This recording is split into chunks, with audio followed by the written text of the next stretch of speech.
Hello दोस्तों and welcome to the channel. दोस्तों हम एटम्स मॉलिक्यूल्स न्यूक्लियाई यानी structure of atoms and nuclei इस चैप्टर के बारे में डिस्कशन कर रहे हैं और हम क्वेश्चन बैंक के हिसाब से मार्च 2021 के हिसाब से या अप्रैल 2021 के एग्ज़ाम के हिसाब से इस चैप्टर को हम क्या कर रहे हैं, कंडक्ट कर रहे हैं। तो आज हम एक बहुत ही इम्पोर्टेंट क्वेश्चन, जो क्वेश्चन एक क्वेश्चन बैंक में भी दिया गया है और अगर ये नहीं भी दिया होता तो भी मैं आपको बताता कि ये one of the most important questions of the chapter है, जिसे कहा जाता है law of radioactive decay. अब डीके क्या है, रेडियो एक्टिव क्या है, उसका लॉ क्या है, उसका प्रूफ क्या है, वो बहुत ही इजीली मैं आपको समझा दूंगा। आप बस इस लेक्चर को क्या कर लीजिए, पूरा देख लीजिए ताकि हम इजीली से समझ में ले सके। अब रेडियो एक्टिव डीके का लॉ है, डीके यानी डिसइंटीग्रेशन। बेटा डिसइंटीग्रेशन यानी क्या, समझ लीजिए आपके पास एक रेडियो एक्टिव मटेरियल है। आपको रेडियो एक्टिव मटेरियल्स तो केमिस्ट्री के बारे में पता ही होगी। समझ लीजिए एक रेडियो एक्टिव मटेरियल्स है। अब इसमें से रेडिएशन निकलेंगे अल्फा बीटा गैमा, और इस अल्फा बीटा गैमा जब इसमें से निकलेंगे तब क्या होते जाएगा, उसका डिसइंटीग्रेशन होते जाएगा। तो वो रेडियो एक्टिव, इस प्रोसेस को तो रेडियो एक्टिविटी कहा गया क्योंकि ये प्रोसेस क्या है, it is the phenomenon of spontaneous emission of radiation from the radioactive substance, it is called as radioactivity. आप ऐसे भी कह सकते हैं कि that emission of radiation from the nucleus of the radioactive substance, it is called as radioactivity. लेकिन radioactive substance होगा, radioactive substance यानी कौन सा, जो सब्सटेंस यूरेनियम के बाद में लिखा गया है पीरियोडिक टेबल में, ट्रांस यूरेनिक एलिमेंट्स हम मोस्ट प्रोबेबली क्या कहते हैं कि these are transuranic elements are radioactive elements. तो ऐसा है, तो इस रेडियो एक्टिविटी की प्रोसेस को हम कह सकते हैं the phenomenon of spontaneous emission of radiation from the radioactive substance is called as radioactivity. अब इस रेडियो एक्टिविटी की प्रोसेस में जब न्यूक्लियस में से रेडिएशंस निकलेंगी, न्यूक्लियस में से जब ये सब निकलते जाता है, यानी समझ लीजिए कि कोई न्यूक्लियस ऐसा सब्सटेंस एक भरा हुआ अगर हमने न्यूक्लियस पकड़ लिया, अब क्या होगा, suppose this is our nucleus. Okay अब इस न्यूक्लियस से क्या हो रहा है, रेडिएशंस निकल रही है, रेडिएशंस निकल रही है, रेडिएशंस निकल रही है, रेडिएशंस निकल रही है। क्या होते जा रहा है, डिसइंटीग्रेशन होते जा रहा है कि ना न्यूक्लियस का।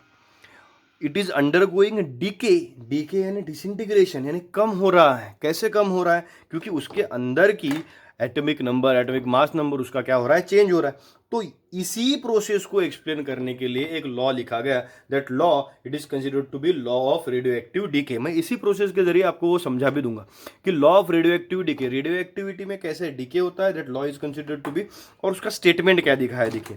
अब मैं स्टेटमेंट मैं आपको यहीं से आपको बताने की कोशिश करूंगा जैसे हमने निकाल लिया था। समझ लीजिए हमारे पास एक रेडियो एक्टिव सब्सटेंस है, उस रेडियो एक्टिव सब्सटेंस को मैं एक बार भर लेता हूँ, यानी आपको स्टेटमेंट समझने में बहुत आसानी होती जाएगी दोस्तों, बहुत ही आसानी से। आप तब तक क्या कर लीजिए, आप तब तक हमारे वीडियो को एक बार लाइक कर दीजिए ताकि हम आपकी हेल्प और भी अच्छे से कर सके।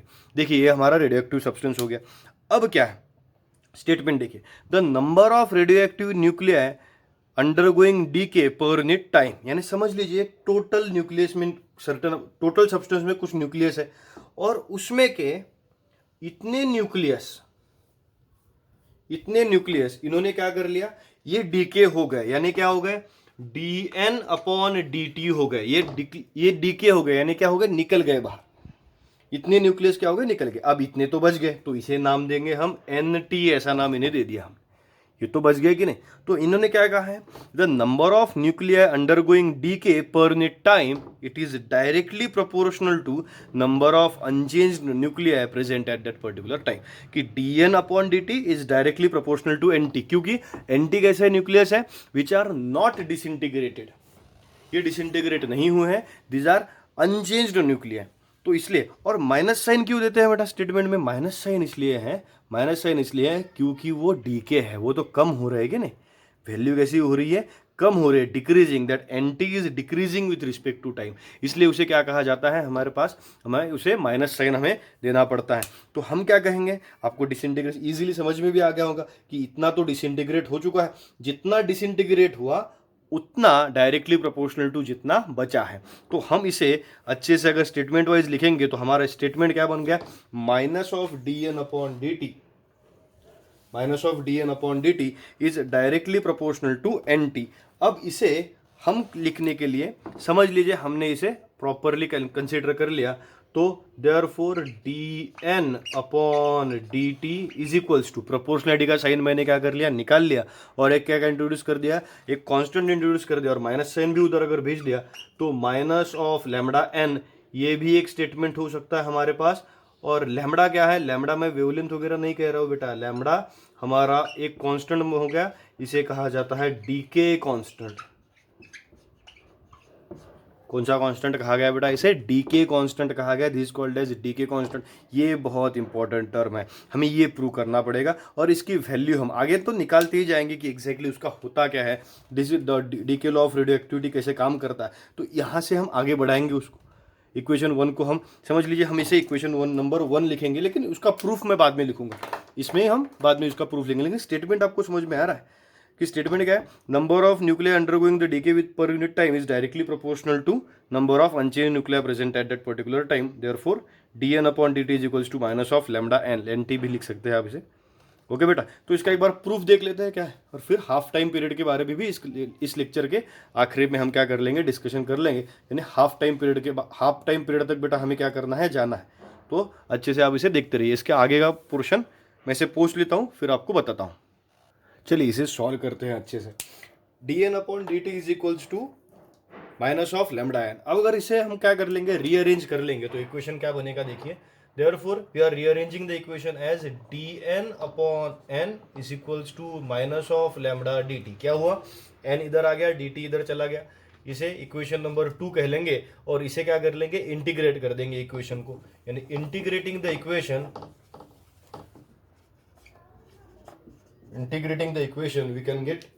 we will get the term as integration of dn upon n, integration of d n upon n is equals to, हम क्या लिख सकते हैं, is equals to integration of minus of lambda into d t. अब integration within कौन से limits है, ये इंटीग्रेशन है from n zero to n t, और ये इंटीग्रेशन है फ्रॉम जीरो टू टी।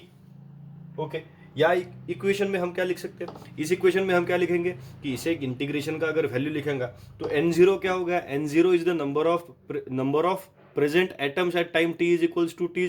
तो इंटीग्रेशन तो इसका इजीली हो सकता है बेटा, इंटीग्रेशन हम क्या करेंगे, log to the base e, यानी इसका क्या बन गया integration, log to the base e, integration of क्या बना हमारा, n which is ranging from n zero to क्या बन गया, n t is equals to minus of lambda multiplied by क्या बन गया, टी, यानी log of n t upon n zero, दिख रहा है ना आपको। Okay, log of n t upon n zero is equals to क्या बन गया हमारा, minus of lambda T. Simple mathematics के रूल्स हम क्या करेंगे, अप्लाई करेंगे, और एक्सपोनेंशियल लॉग को हम इजीली यहाँ पे क्या कर सकते हैं, अप्लाई कर सकते हैं एक्सपोनेंशियल टर्म को। तो हमने क्या लिख लिया, n t upon n is equals to क्या बना, e raise to power minus of lambda t, exponential of power lambda t, therefore n t is equals to n e zero e raise to power minus of lambda T.